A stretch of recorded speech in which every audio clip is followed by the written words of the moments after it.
تمرین 109 و 110.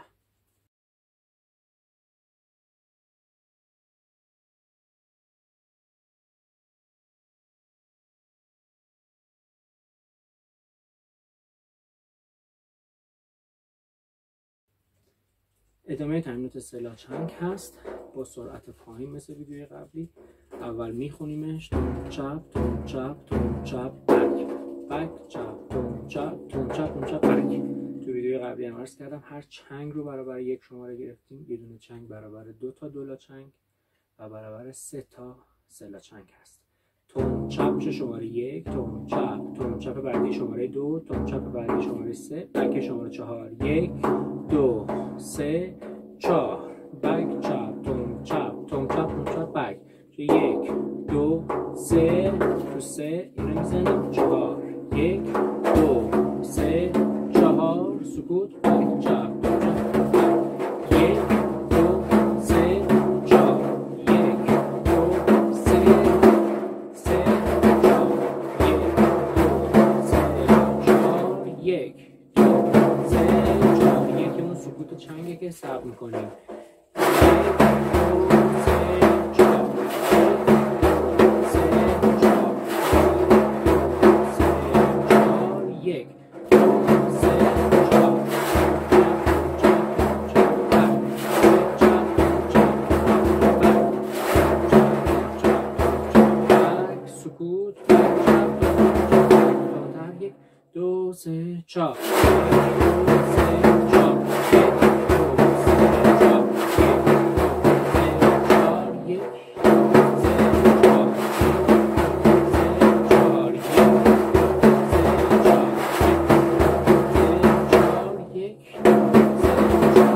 2 3 4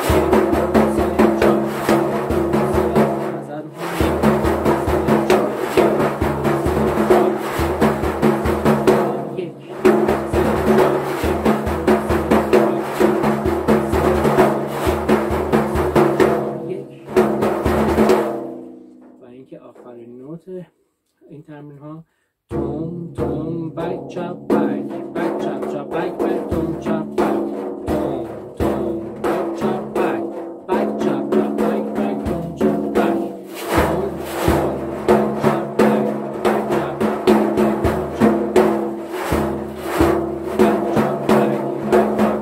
بک چپ